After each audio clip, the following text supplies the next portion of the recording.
Right. Hello. Yes. I went and saw The Hobbit, the last one, of course. Which other one would I see? Well, I mean, I guess I could have seen one of the previous two parts, but then I wouldn't have gone seeing it. Then I would have just sat here and watched it, and not the point. Yeah, The Hobbit. There's probably not that much to say about this one. I mean, this isn't really the kind of movie that makes you think or wants to make you think, you know. It's pretty mindless entertainment for the most part. But, you know, it's not bad. I liked it. But I do have some criticisms, maybe, not necessarily. It's a bit complicated. But,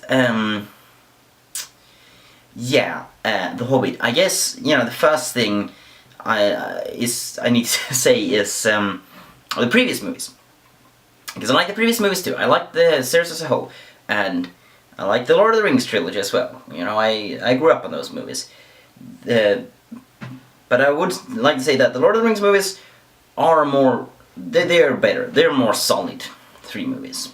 You know. And speaking of 3 movies, no, I'm not one of the people who like to protest that this series is 3 movies rather than just 1 movie. I wouldn't like to protest that they stretched a book out. And part of that is I haven't actually read the book, because I don't know, I just don't read much. So I can't really tell you, you know, where the movie ends, or where the book ends, or the movie begins, or anything like that. But there are things I've read and heard, of course, from other people that aren't in the book, and, you know,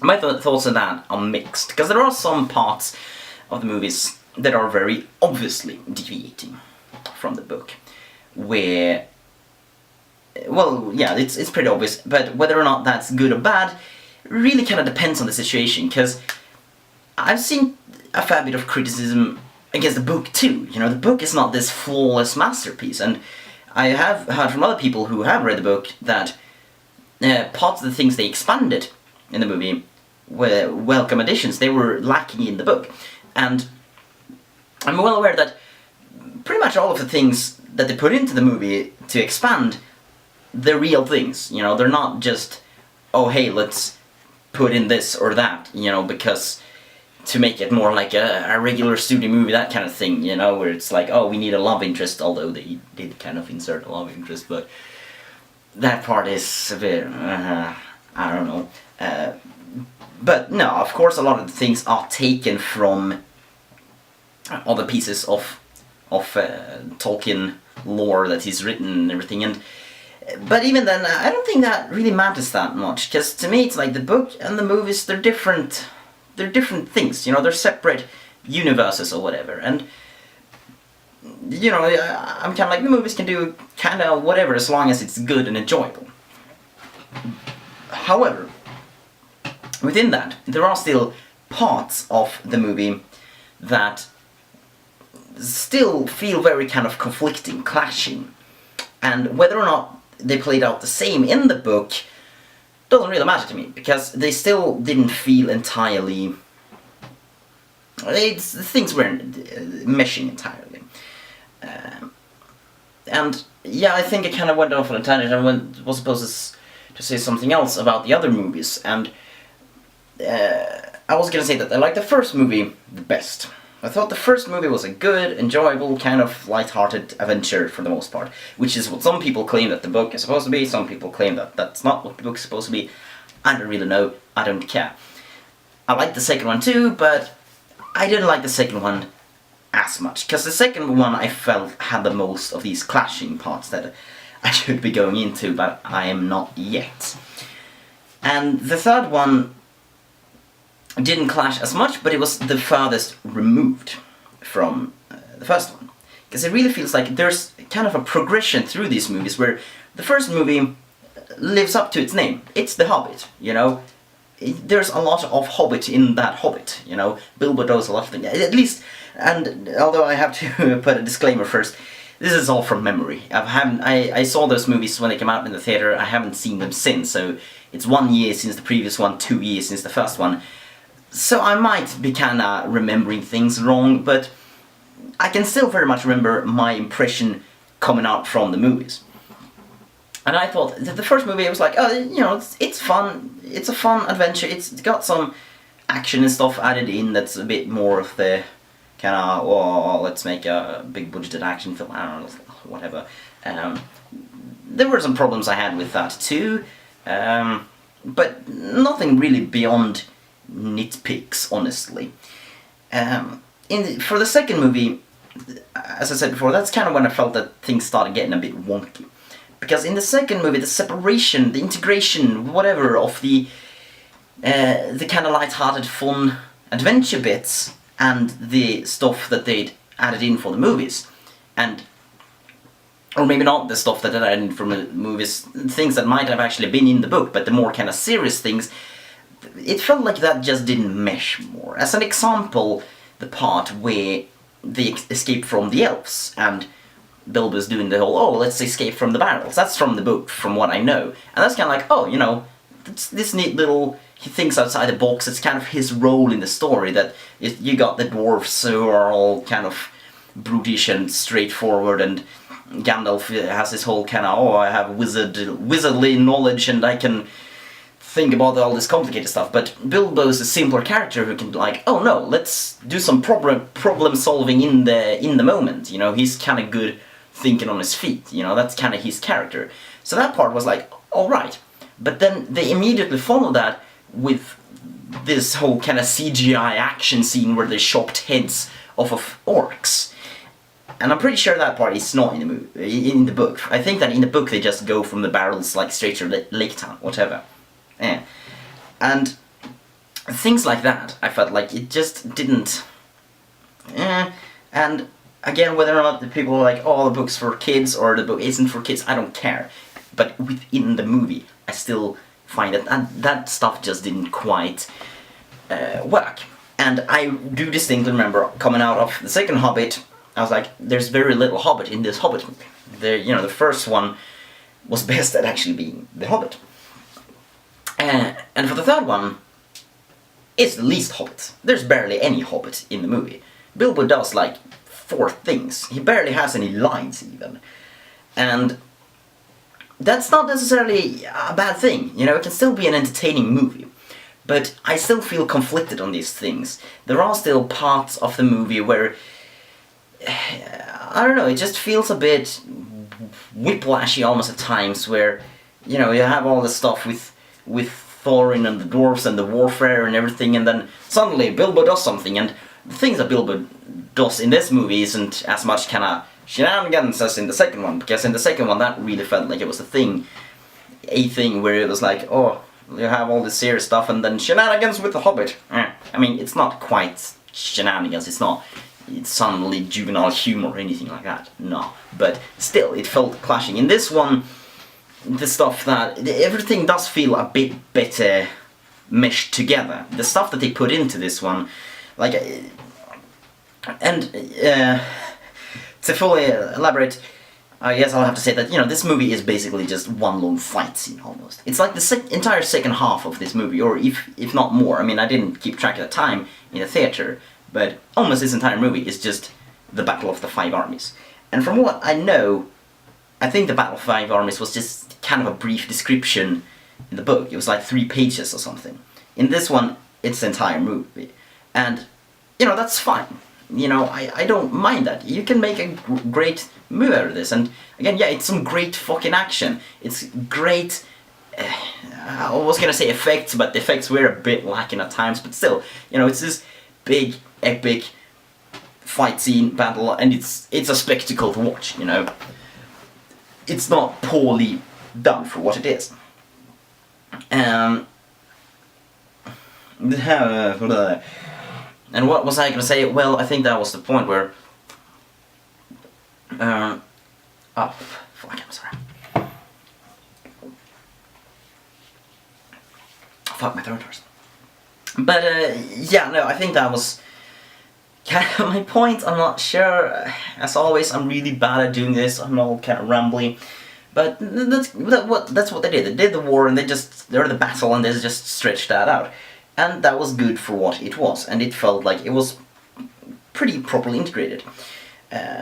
With the things they added in, with Azog, his stuff when he fought Thor and everything, because he wasn't in the book. Again, from what I know, I'm pretty sure about this, that he died in the past or whatever, and he just wasn't there.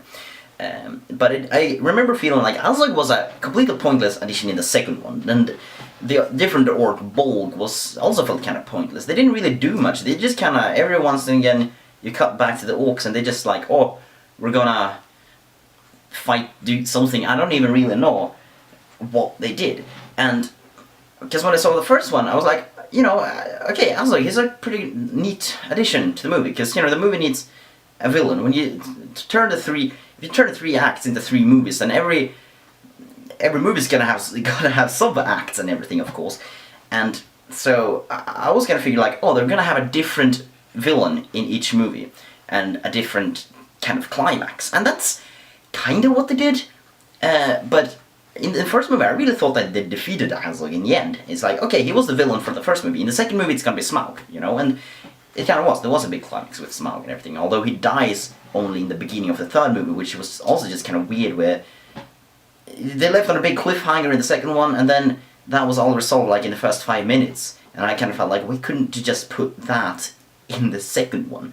If you watch these together, which I think a lot of people kind of do. I mean, that's whenever I watch Lord of the Rings, you watch all of them, you do like a marathon. You're never like, oh, I'm just gonna watch the second one. So, stuff like that, it's kind of like, when you put it together, whatever. That honestly kind of feels more like kind of a trick by the studio or whatever, just to get people to return for the next movie. When you leave on a cliffhanger, more people are gonna do that. But in this movie, once again, the villain is like Azog again, and Bolg, who didn't really get much setup. He was also just kind of there, and I think that Bolg was also in the original, in the book. But in the book, it was just kind of like, oh, there's an orc army approaching, or goblins actually in the book, I think, and their leader is called Bolg. That's pretty much all you get, and they didn't, drag that out with them all fighting individually, one-on-one battles, all that kind of thing. But that's the kind of stuff that isn't really interesting in a book anyway. You don't want to read about all this action going on. That's not particularly entertaining. So, again, it's an adaptation, it's a movie, not a book. Again, whatever, I don't really care much about the book, but still, these characters felt a bit, I don't know, it's like, the whole stuff with Azog, when they had a big climax at the end, and which one did he? I think Azog and Thor and Fawn, like Bolg and Legolas, something like that. I'm not sure. But it felt a bit. It kind of waited too long, because first he was the main antagonist in the first movie, and then he didn't do anything for the second one, and then he just kind of returned for the big climax in the third one, and it just didn't feel entirely necessary. It almost felt like his presence had been just kind of removed when he wasn't there, and it would have worked perfectly fine for me if they just had Bolg as the big bad in the third one, even though he doesn't really do much. And honestly, kind of when he's a big threat in the end, that also just doesn't, he's not been built up. He's just portrayed like as the lackey of Azog, who's just kind of bossed around. But I don't know, that's just kind of going into some specific nitpicks. And again, I did like the movie, it's not bad, but there are still parts that I just, sometimes it just felt, the point I was going to make originally, I think, is that there were a lot of parts that just didn't work quite as a whole. And there weren't necessarily any parts that I didn't like, but I liked most parts in different ways. And some of these parts I felt could have been expanded, some other parts I felt could have been minimized, but not at the same time, if that makes sense. It kind of felt like I wanted 3 movies out of this. One movie that's just, in the same vein as the original. It's an adventure, it's, Bilbo and the dwarves, they go to go up to get the treasure and they kill Smaug, and then they've killed Smaug, and it's kind of like, oh great, and I mean, then the battle, yes, that does happen in the book, but, you know, it could have kept it kind of brief, you know. It's like, okay, the armies kind of clash, and you didn't need all the, like, oh, now we reveal the orcs' complicated battle plan and everything, and oh, now they have to go fight one-on-one on the mountain, and all these things are happening, and oh shit. I could have gone without that for that first movie. But in the second movie, and I'm saying, the second movie I wanted out of this movie, not the trilogy. That stuff was really cool. The action was really, really cool.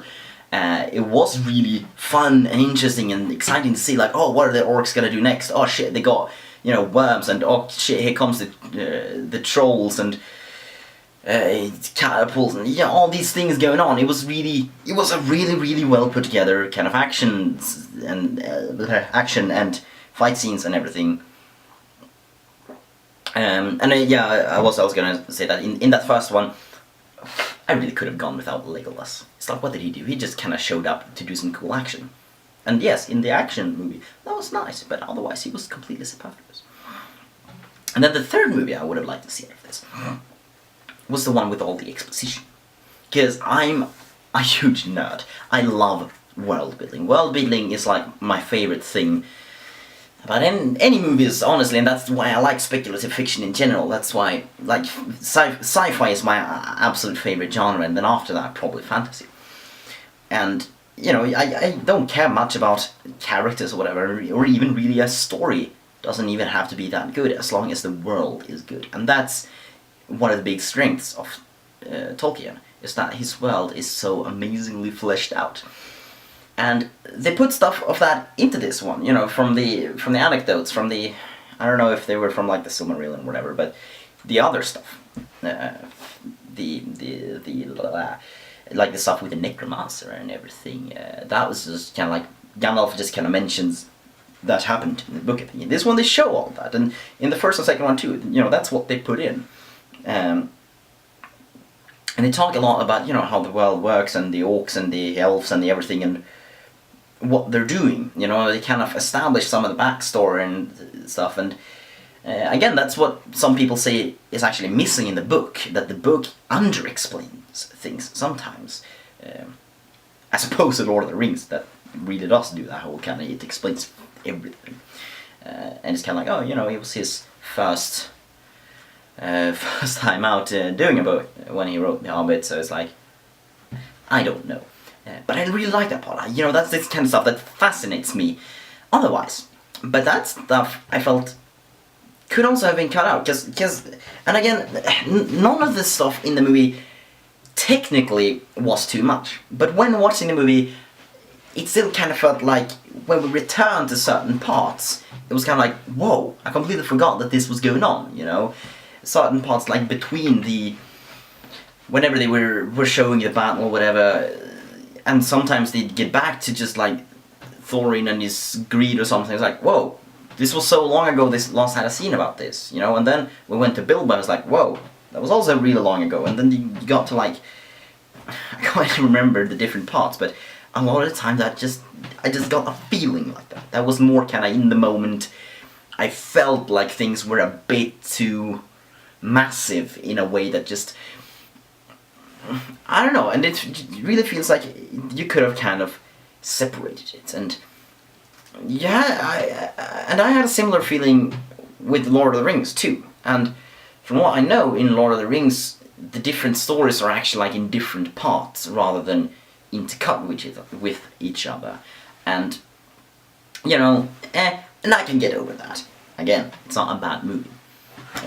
But for the last part there, it really felt like I wanted more. I wanted a lot more of some of the lore parts. Because something that really kind of bugged me was they all showed all these different kind of trolls and orcs and everything, and they all looked different, you know? There were some that looked kind of similar, and I was like, oh, you know, there's different species, whatever, I don't know. Like, they come from, like, the orcs in this one came from that, like, stronghold, I don't even remember what it was called, but, you know, they make differences in the universe, you know. It's like, there's like the Mist Mountain goblins, and then there's like the Moria orcs, and the what's it called? Isengard orcs in the Lord of the Rings, not in this one because that hasn't changed yet, but all that stuff, and that's the stuff that really fascinates me and interests me because I just love this world building. But when they didn't really talk anything about that, that really kind of felt like, what's going on? It's like, well, no, not what's going on, but what's this one then? Suddenly it's like, oh, first you see these trolls and they kind of look like the trolls in the first Lord of the Rings, and then suddenly there's another troll that looks more like the trolls in the first Hobbit that were more just kind of typical fairy tale trolls or whatever. I'm like, well, wait, which one is which? How are these connected? I kind of want more about that, but of course that would have bloated the movie even more. So it's kind of like, I guess that's not really criticism, but maybe rather appraisal. That's actually me being interested and curious to know more. I don't know. Are they gonna give us more though? That's where we're under the problem. And there are some inconsistencies that I often feel like the orcs and everything. They look completely different from the orcs in the Lord of the Rings. Although even in the Lord of the Rings, the orcs look completely different from each other, and they also look completely different from the goblins in the first one. And then there are other goblins in this one that they make a distinction, like they're goblin mercenaries that are not the orcs. And I mean, in the Tolkien world in general, no one really kind of knows what's a goblin and what's an orc. He didn't quite fully establish that in his writing, so there's already confusion about that going on. And like the goblins in first Lord of the Rings, the goblins in the first Hobbit, and the goblins in this one, they're different. In the original Hobbit, like the goblins and the goblins in the beginning and the end were both just goblins, but in this one they're goblins and orcs. It's all this big kind of clusterfuck, honestly. But it still just makes me kind of curious, but at the same time a bit like, can't you at least, I mean, because if the writings are inconsistent, again, this is an adaptation, it's a movie, it's a different thing, it's a different universe, as I've said before. And I kind of have to be a bit pissy about them not having some internal consistency. Because it felt like they didn't quite have an internal consistency. If they made the orcs in this one look exactly like the orcs in Lord of the Rings, then it'd been like, well, yeah, that's internal consistency within the movies. Things like that, but sometimes it kind of felt like they didn't quite actually care about the world building and everything, but they were like, oh, let's just do the thing that looks cool or whatever. Which is a problem I have with a lot of, I mean, when sci-fi and fantasy is bad, that's usually what they do. They don't actually care for the implications, they just care about what's cool looking. And in this one, it's kind of mixed, because sometimes that can be ignored too, Sometimes that's just not the point. If you watch something like Futurama, it's like you don't give a shit about what these things are, because it's a comedy. It's just like, oh, we'll just make things that are cool. Or they're probably like action movies or whatever that I can cite where it's also like, well, I don't really care because they don't explain anything, and therefore you don't care. But in this one, they explain a bit of it, and then the things that are inconsistent become all the more glaring. I guess that's my criticism. If I make myself make sense, I don't know. And speaking of that, I guess the last criticism that I have with all of these movies, that I have with almost all modern studio movies, is that some of the effects were shit. And when I say some of the effects, I mean a lot of the CGI was shit. Why were the orcs CGI? I don't get it. The orcs and the Uruk-hai in The Lord of the Rings still hold up amazingly well today, because it was guys in suits with plastic in the faces. Yeah, they had makeup and they had real armor and everything like that, and it looked brilliant. They looked so much more real, and especially the goblins in the first one of the Hobbits really kind of bugged me. They just looked so amazingly fake CGI. But all the orcs and everything is like, it just didn't feel right, and that's again kind of this internal consistency thing that was a bit. The trolls or whatever, it's kind of like, well, trolls, orcs, they're big fucking creatures. That's a lot harder to do practically, but they really could have. I mean, if they just put some effort into making the orcs, good prosthetics and everything, I would have appreciated that. That's basically what I'm saying. And there were some other CGI shots and everything in this one that that did look pretty ugly. There were some in the second one too, where it was just like that one shot was like, whoa, that looks bad. In this one, there was like a part where Tauriel was like knocked back by an orc or something and fell down the mountain. It just looked like a green computer blob. And another one that was also just really obvious was like in the end, and spoilers of course, when Thorin dies, you had like this overhead shot where it was CG and then it instantly cut to another angle that was film, and it was like, whoa, that does not look even remotely the same. But that's nitpicking, that's all nitpicking. I don't really need to go into that. I guess I'm just kinda stopped for content, I need something to talk about. It felt like there was something else that I meant to say. As always when I do these videos, I just can never remember all the things, and yeah, I really wanted to do this kind of first impressions as soon as I got home or whatever, but I simply have not had time lately. Hold on, let me think. Nah,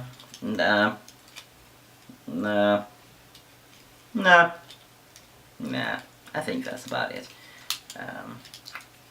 Yep, this has been another movie ramble, rant, tangent thingy by me. Have a good one.